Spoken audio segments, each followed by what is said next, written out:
Con mi saludo cordial a la distinguida audiencia que a esta hora nos acompaña para mantener una entrevista con un escritor muy distinguido, lojano, a la Casa de la Cultura, siempre por darnos esta apertura para que llevemos a cabo estas entrevistas en el orden cultural y literario para que nuestra sociedad lojana, ecuatoriana y universal pueda conocer a uno más de sus distinguidos hijos lojanos. En esta ocasión contamos con la presencia virtual del doctor Hugo González Carrión. Doctor Hugo, muchas gracias por su presencia. Vamos a conversar en torno a su trabajo literario. Usted es un médico muy distinguido y un literato que también ha dejado y sigue dejando huella en este ambiente tan importante. Sabemos que usted está radicado en Francia desde hace muchísimos años y que ahí ejerce su profesión como médico y por ende pues su vocación, su interés por la literatura. Le damos el saludo más cordial y si usted se presenta, como así por esas lejanías en las que usted está triunfando en un país que en verdad pues es cosmopolita y que tiene un adelanto en todos los ámbitos, ¿no? En el desarrollo cultural, científico, social, en fin. Bienvenido, doctor Hugo. Gracias, Galo. Primero quiero agradecerle a la distancia desde Francia por esta invitación. Pienso que es una magnífica iniciativa la que ha tomado, en la que trata usted simplemente de resaltar, yo lo digo con toda modestia, el trabajo de los lojanos que han simplemente escogido el camino del exilio voluntario.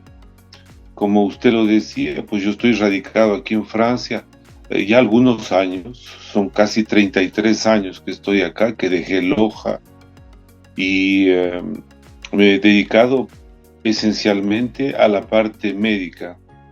Así que logré mi especialidad, yo soy hematólogo clínico, trato enfermedades un poquito difíciles, que son por el 90% cancerosas, y es una tarea en la que pone a prueba probablemente nuestra vocación y por sobre todo que debe poner a prueba nuestra sensibilidad.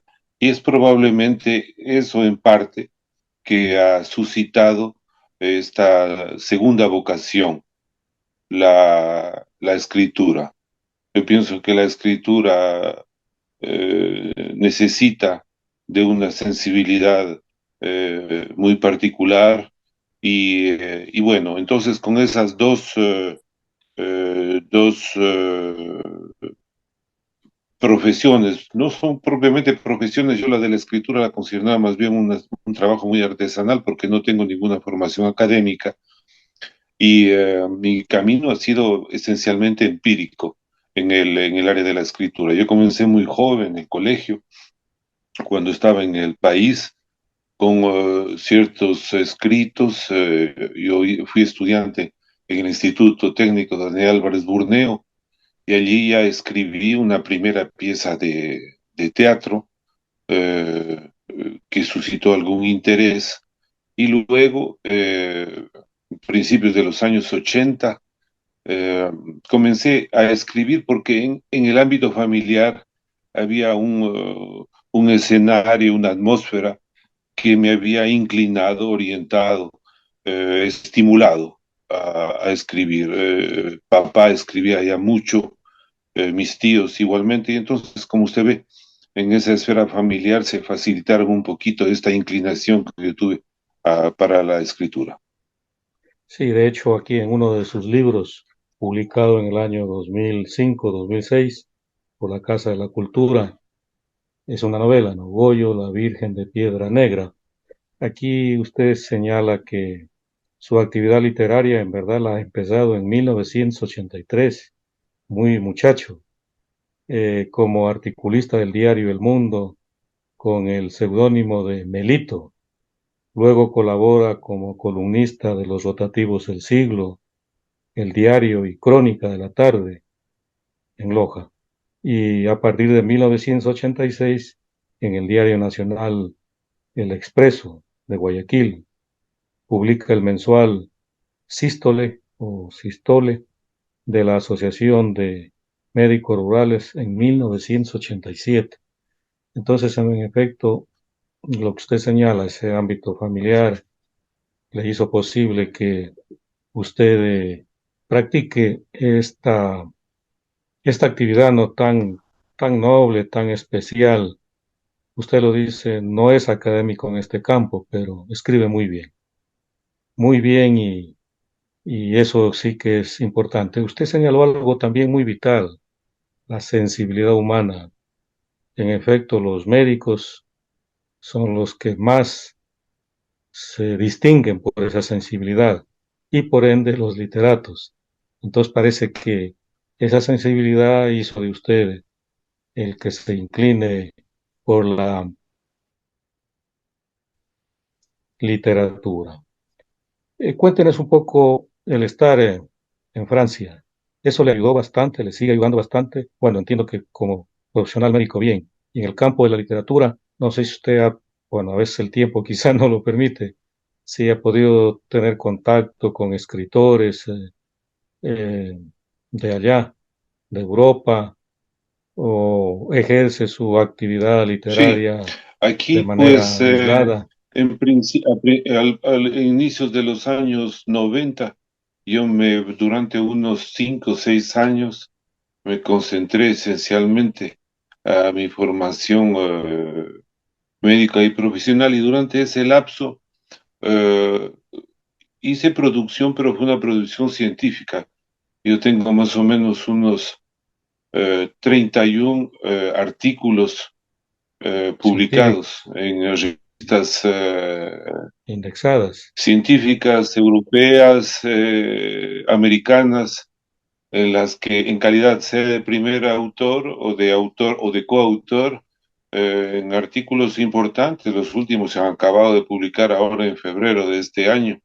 Así que me mantenido en esta primera época de mi estadía aquí en Francia fue esencialmente un trabajo casi puramente científico, pero eso me permitió, con la ayuda de médicos latinoamericanos que ya estaban instalados aquí en Francia, me permitieron algo que es esencial para el escritor, es el desacomplejarse. Cuando usted llega aquí, aquí a Francia y se encuentra en un mundo, como usted lo ha dicho, tan cosmopolita, pero al mismo tiempo de una competencia feroz en el Claro, campo, que sea en el campo médico, en el campo literario, donde usted ya ve hasta la estratosfera niveles de una calidad pero extraordinaria de los concursos, el Goncourt, los concursos nacionales aquí franceses son de una calidad extraordinaria y de una exigencia extraordinaria. claro. Entonces, obviamente hay que desacomplejarse, esa es la parte fundamental. Y vea usted que en la vida lo que es tan importante es de que usted haga, alguna vez escribí, encuentros y desencuentros. La vida es eso, una serie de encuentros y Sí, desencuentros, porque no siempre uno puede estar de acuerdo, esos encuentros no siempre son felices, pero los que le aportan algo, que sea un consejo, una orientación, y bien, son fundamentales. Entre ellos, pues, yo tuve la suerte, lo digo así, de encontrar gente, primero en el campo médico, que me empujaron a escribir, porque uno cuando llega aquí a Francia, uno se siente tan chiquito, tan minúsculo, que uno sí, pasa por el hombre invisible. Entonces, así es. para abrirse campo, aquí hay que tener mucha tenacidad. Eso es fundamental. Y hay que creer en que usted va a poder, perseverando, va a poder lograr un objetivo. Entonces, los consejos no han faltado, yo agradezco la suerte, me ha deparado eso, que pueda encontrar personas que en tal momento me han dicho, hay que ir, escribe, y bueno, así lo he hecho. Entonces, yo pienso que hasta el 98, los años, casi los años 90, yo los dediqué exclusivamente a la escritura científica. Y luego, usted tiene cuando tiene el gusanito este de la literatura. A mí me faltaba eso enormemente. La distancia a uno lo vuelve un poco nostálgico, lo hace recapacitar tanto, pensar en su tierra y en tantas cosas que no pueden otra cosa que suscitar las ganas de volver a plasmar esos momentos, esos sentimientos, esos momentos de emoción en la escritura. Y eso me ha facilitado y a partir de los años 2000 yo comencé nuevamente a escribir, nada más. Yo escribo. Ahora con el computador obviamente como se ha vuelto más fácil, pero yo escribo antes y hice esa promesa de volver a escribir de manera manuscrita, manuscrita. Entonces ya llevaba mis hojas, borradores, simplemente que yo las releía, las volvía a borronear. Y cuando yo dije, ¿cómo me puedo reencontrar con mi país? Bueno, voy a llevar, usted sabe, hay técnicas en la literatura. Yo casi las he inventado, porque como le decía hace un poco, formación académica propiamente no tengo. Y he tenido que pulirme yo mismo de manera autodidacta para poder avanzar, para poder corregirme. La única manera aquí que uno puede avanzar en la literatura, usted es uno de los que ha forjado en Loja, en el ámbito regional, la lectura, la vocación de la lectura. Y esto hay que reivindicarlo. No hay mejor profesor, no hay mejor consejero, no hay mejor guía que la lectura. Usted puede aprender, viajar, emocionarse, reencontrarse con usted mismo a través de la lectura. Eso es lo que he hecho. Entonces aquí, aunque el tiempo me traicionaba terriblemente porque no había mucho, yo tenía que en el hospital tenía que trabajar bastante, entonces la única manera a veces de liberarme de esa tensión era por la lectura. Y allí comencé nuevamente, dije, este reencuentro con la lectura fue el motor fundamental para que yo pueda nuevamente retomar la pluma. Y luego dije, hay que retomar también contacto con el país, mis raíces. Entonces se suscitó yo leía leo el periódico muchísimo, todos los días yo leo el periódico, las noticias, algunos comentarios, algunos artículos. Entonces comencé a leer una crónica, era una crónica de prensa, pero casi la crónica roja, en la que comencé a hilvanar, si usted quiere, una secuencia a la que le doté de una estructura y es lo que finalmente usted acaba de mostrar. La Virgen de Piedra Negra es eso, es una secuencia. Yo todavía tengo todos los recortes de periódico, yo los recortaba y para poderlos estructurar nuevamente y darle forma y obviamente darle un diálogos, la ficción que corresponde para poder crear la historia de la novela.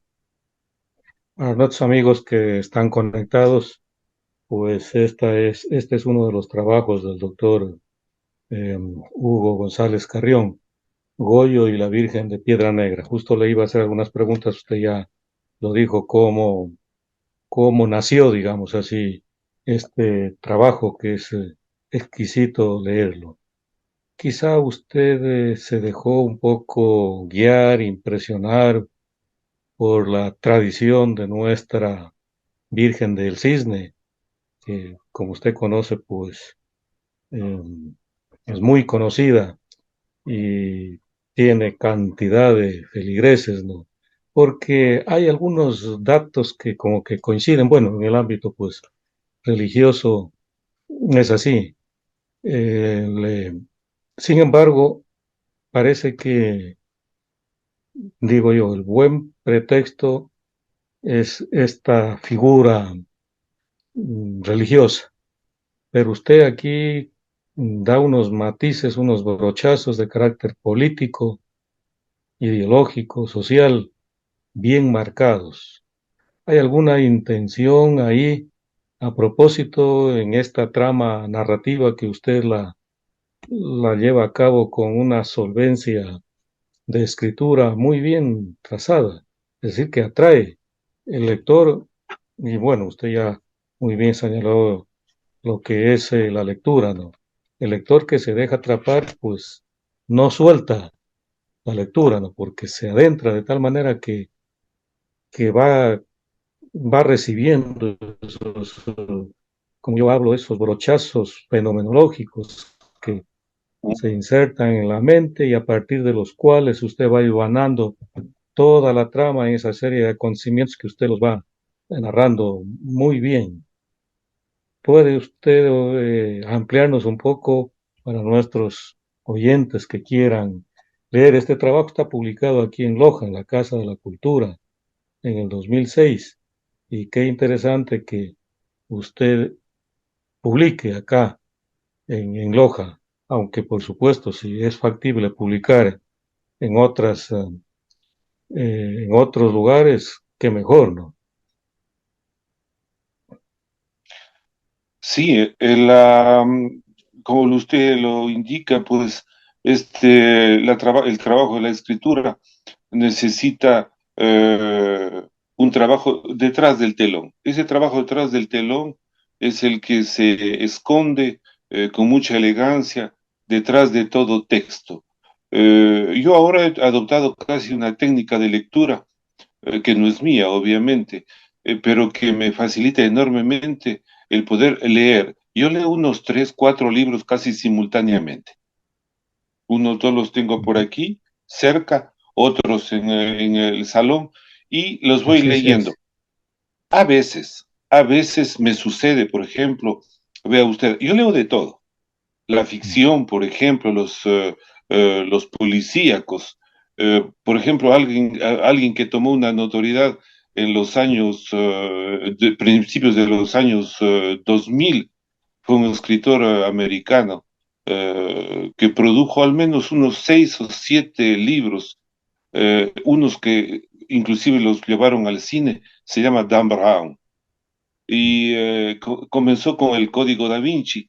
Y por ejemplo, ese tipo de novelas son tan bien estructuradas y escritas, es policíacos, que yo a veces, yo trabajaba el siguiente día, pero yo me quedaba hasta la una, dos de la mañana, era imposible de parar la lectura, ¿me entiendes? Uno Así es. está atrapado Así es. por la trama. Entonces, bueno, ahí realmente uno sucumbe a esta seducción extraordinaria de la que hace el lector.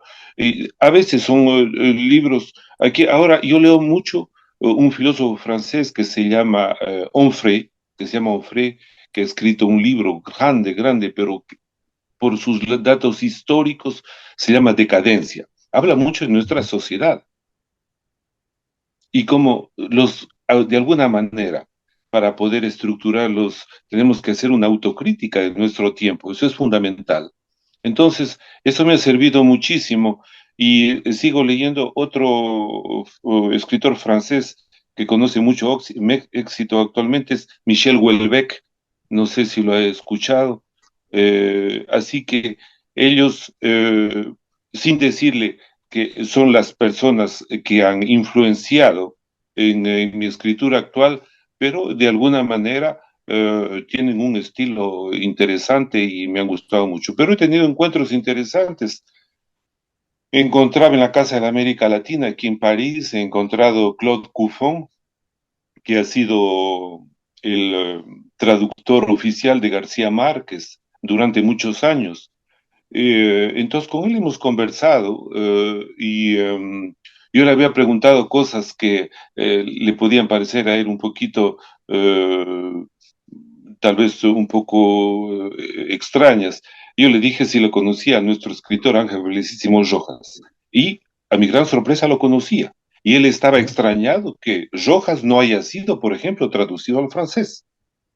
mientras que otros, Jorge Carrera Andrade, han sido traducidos, mucha gente ha sido traducida aquí al Así. francés, pero nuestro coterráneo Rojas no había sido traducido. Entonces, esa tal vez sea una de las tareas que uno se puede imponer, es de encontrarle una nueva vitrina a Ángel Felicísimo Rojas con sus novelas El Éxodo, Banca y otros que pueden tal vez, inclusive post-mortem, pero tener un impacto, darle actualidad. Esa es parte de nuestra novelística regional y nacional que puede conocer, yo pienso, mucho éxito. Pero Claude Cuffon, mire, él me contó una anécdota que yo la traduje, la escribí en uno de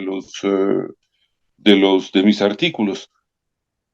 Le digo, usted me dice, viene el Ecuador, sí le digo, entonces me dice, yo conocí, dice, a un ecuatoriano, dice Jorge Carrera Andrade, por supuesto, le digo, nuestro poeta coronado, vivió aquí en Francia, fue diplomático, dice, entonces teníamos un amigo, un grupo de amigos con Pablo Neruda, eran contemporáneos, el poeta chileno, Jorge Carrera Andrade, Samaniego, Mariano Samaniego, que era diplomático ecuatoriano también, y él, Claude Cuffon.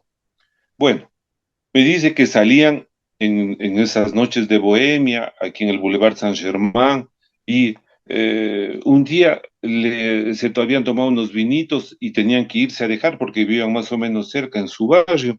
Y Pablo Neruda le dice, dejémoslo primero a Jorge Carrera. Y entonces, bueno, nadie se sorprendió porque no lo dejaron primero a Jorge Carrera y después se fueron. Habían transcurrido algunos metros y Pablo Neruda pregunta a los otros, dice, entre nosotros, dice esto que sea confidencial, ¿qué les parece cómo escribe Jorge Carrera? Y entonces nadie todavía está sorprendido por la pregunta, pero no atinaron a dar una respuesta que Pablo Neruda inmediatamente dice, no escribe bien, no tiene un buen estilo. Entonces los otros se sorprendieron porque fue una cosa bastante agresiva. Por eso para darle una tónica que entre los escritores a veces la crítica es mordaz, es Así es. cruel. Bueno, pero parece que la telepatía funcionó y unas 2 o 3 noches después se encontraron en el mismo escenario y Jorge Carrera Andrade insistió que primero lo dejan a Pablo Neruda en su casa. Vivía cerca por allí también. Lo dejan a Pablo Neruda y Jorge Carrera Andrade formula la misma pregunta. Les dice entre nosotros, ¿qué les parece cómo escribe Pablo? Los otros no les dejó el tiempo de escribir. Jorge Carrera igual tuvo la misma expresión. No escribe bien, les dice. Bueno, ¿Qué? lo cierto esto para decirle que este escritor me contaba esta anécdota y la otra, una que no está escrita, pero que yo la traduje en este escrito, es de que Gabriel García Márquez salían de una reunión y le dice Claude, le dice, le dice, ¿cómo te va con el trabajo conmigo en mis traducciones? Muy bien, le dice Gabriel, muy bien. Bueno, le dice, oye, le dice, ya has ganado bastante plata conmigo, ¿no? Entonces, Claude Cuffon le dice, sí, claro, como traductor obviamente tiene sus derechos. Y le he dicho, sí, bueno, le he dicho, ¿sabes qué? Hay que darle la ocasión a alguien más, te agradezco mucho por tu trabajo, y le agradeció, lo despidió en otras palabras, porque una nueva chica iba a tomar a cargo las traducciones de García Márquez. Bueno, esos son uno de los encuentros que se han hecho aquí interesantes. Recientemente hemos estado mucho en contacto también con Régis Debray, que es un filósofo francés muy conocido y que ha tenido la gentileza de, cuando se va a publicar, tal vez o en el 2024, la nueva versión corregida y aumentada de La Confesión, que se publicó en Ecuador en el 2009, él ha tenido la gentileza de escribirme un comentario sobre la novela, ¿ya? Entonces, esas son serían los encuentros los más notables que he hecho acá en Francia con los escritos. El resto ha sido nada más un trabajo personal de escritura, Galo. Qué interesante lo que usted comenta. Mire, que qué fluidez en este orden de lo que usted, anécdotas, encuentros y ante todo hay que seguir insistiendo. En efecto, es la lectura la que nos por abre supuesto. las puertas a la vida, la que nos permite tener una nueva visión, una mirada eh, interesante ante lo que hacemos, ante lo que vemos, ante lo que se puede proponer, ¿no? Y por eso es que veo que usted con mucha pasión, con deleite, pero claro, con mucho trabajo, pues lleva a cabo en este caso, esta novela y sé que usted está preparando un nuevo trabajo, una nueva novela y que lo va a publicar acá en Loja. Y sé que ese trabajo, pues prácticamente, no sé si hasta dónde decir autobiográfico y con qué candor habla de lo que es nuestra idiosincrasia lojana. Coméntenos un poco de esta nueva producción que usted, entiendo, prácticamente la tiene ya lista. Sí, esta es una nueva producción, me ha llevado más o menos unos 18 meses el escribir unos 3 o 4 borradores antes de tener un texto que se lo pueda proponer. eh, Se lo publica, sí, usted tiene toda la razón, ¿no? Es una con ciertos rasgos autobiográficos y es la primera vez que yo hablo de mi experiencia personal. Yo pienso que este es un ejercicio necesario para todo escritor, el poderse revelar a los otros sin complejos. Hay un periodo en la vida en que uno puede, eh, sea recriminarse cosas y poderlas contar con la más grande transparencia. Así que sí, tiene un carácter autobiográfico y remonta esto a los años 80 cuando se me propuso un trabajo de humanitario, una misión humanitaria que yo acepté. Así que yo le he dado un tinte novelístico, con diálogos obviamente que van a enriquecer la historia, con un contexto geográfico que los lectores van a poder descubrir. Esto se desarrolla en la provincia de Loja en los años 80 y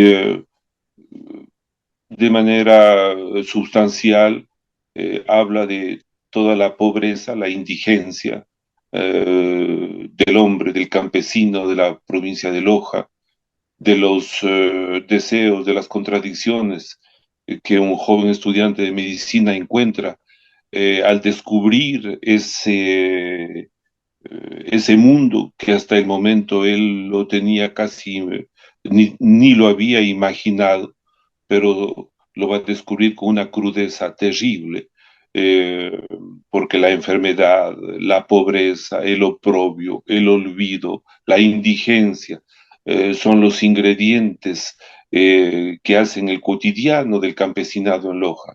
Y yo pienso que esa es una parte importante de la provincia porque tiene un rol social, un mensaje social, porque en los años 80 no hace más que el campesino en la provincia de Loja, no es sino el resultado de una secuencia trágica que comienza en los años 60 con la sequía. Y toda la provincia de Loja, que tiene demografía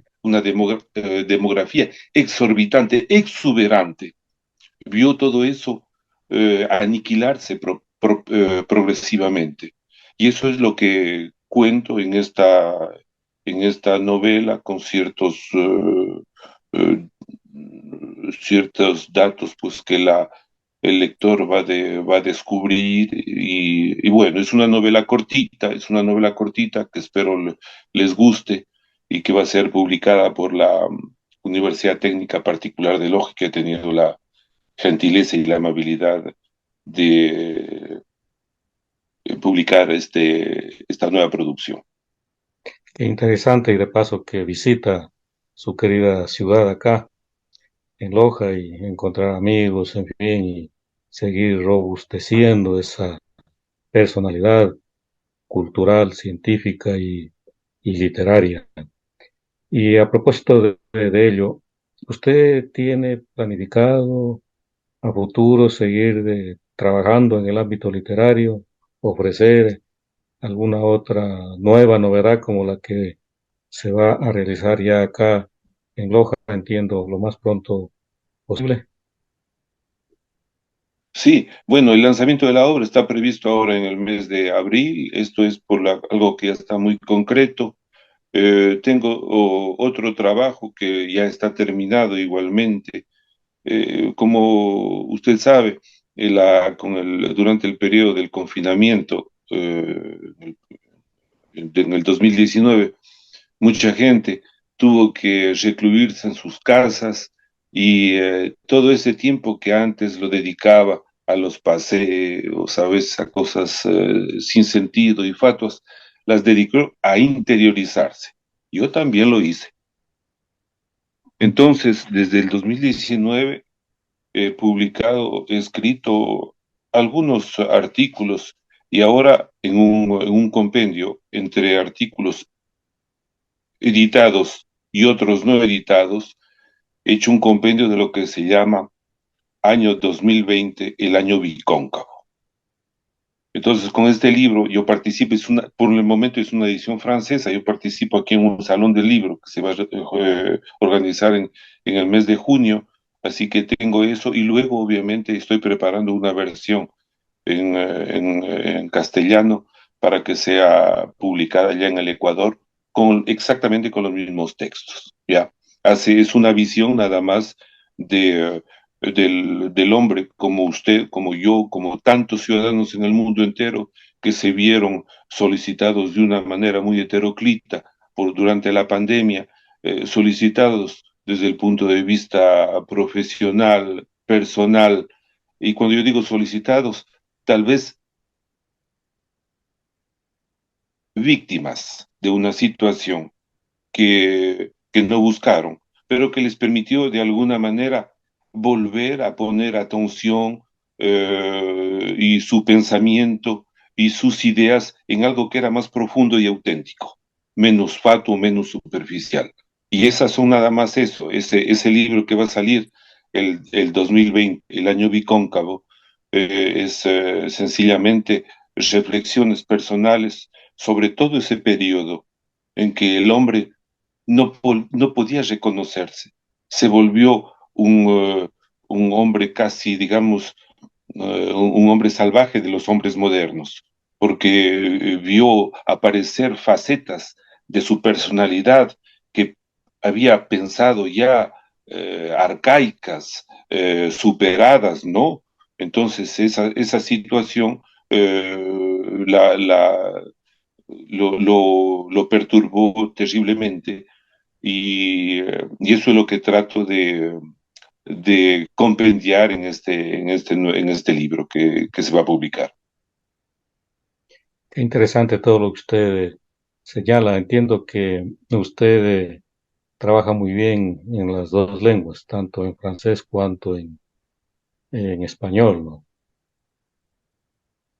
Sí, yo trato de escribirlos, sabe que hago un doble ejercicio que me permite recíprocamente pulir el lenguaje. ¿Ah? Y yo trabajo con mi compañera que me lee, que me relee, que me corrige los textos en francés y que me permite publicarlos de una manera mucho más elegante. En español yo tengo que hacerlo solo, pero como le digo, cada vez con un sentimiento de hacerlo, insisto, sin ninguna pretensión de hacerlo cada vez mejor. Y eso tal vez sea el beneficio de la edad y de la experiencia que se va acumulando, ¿no? Y de algo que no, nuevamente volvemos a insistir, y yo en esto me uno a sus palabras, es de que la lectura debe ser nuestra fiel compañero si nosotros queremos reivindicar que podemos seguir escribiendo. El escritor que no lee hay algo que no está funcionando bien. El escritor está obligado de Exactamente. leer, pero todo el tiempo, si no hay un problema. Claro, e incluso en todas las profesiones, en todos los ámbitos de la vida, es necesario leer para que la sociedad no nos margine, porque hay infinidad de seres marginados que sabiendo leer y escribir, por falta de esa entereza para conocer lo que hay tras un conjunto de ideas bien elaboradas, bien trabajadas en el ámbito científico, estético, literario, humanístico en general, ¿no? Entonces, y sobre todo la literatura ayuda mucho para que se conozca vida, ¿no? Por supuesto, desde la ficción, aunque es una gran verdad que la ficción es más real que la realidad, ¿no? Y por ende nos enseña Así es, mucho para así es. que nuestra proyección humana sea cada vez más significativa, como usted lo está llevando a cabo. Estimado doctor, yo quedo muy agradecido por su acercamiento a este espacio y poder dialogar en torno a su producción literaria y científica. Vamos a cerrar este programa con sus palabras finales dirigidas a la niñez, a la juventud, al profesorado, eh, en cuanto a su opinión, que por supuesto la ha dado muy bien, pero su opinión final sobre el papel de la literatura y sobre todo cuando ha sido escrita y es escrita, en este caso, por un lojano como usted. Gracias, Galo. Yo nada más poco tengo que añadir, eh, decir tal vez con vehemencia una vez más que la tarea la suya, a la que se ha encomendado para incentivar la lectura entre los estudiantes, es quien sabe una tarea que tiene que ser reforzada. Ahora estamos prácticamente, yo lo pienso y no quiero ser alarmista con lo que voy a decir, pero estamos viviendo un periodo en que la pantalla, cualquiera que sea su forma, ha monopolizado la atención y la inteligencia y la imaginación de nuestra juventud. Entonces tenemos que tal vez alertar, tal vez nuevamente insistir, decir que realmente es la lectura la que probablemente va a evitar que haya un colapso intelectual por sobre todo entre la juventud. No es, yo pienso que no es el buen camino justamente el de ir a informarse de manera muy sucinta, con informaciones muy cortas, a veces irrealistas en Internet. El libro será y seguirá siendo el mejor amigo. Gracias a usted, Galo, por esta entrevista. Gracias igualmente y lo felicito por esta actividad que usted está llevando también y a todos los miembros de la Casa de la Cultura, igualmente. Muchas gracias a usted, doctor. Para nuestra distinguida audiencia, hemos conversado con el escritor Hugo González Carrión en torno a su producción literaria. Entonces a ustedes, querida audiencia, muchas gracias, y a usted, doctor Hugo González, por este diálogo que hemos mantenido en torno a su obra. Será hasta una próxima oportunidad. Muy agradecido.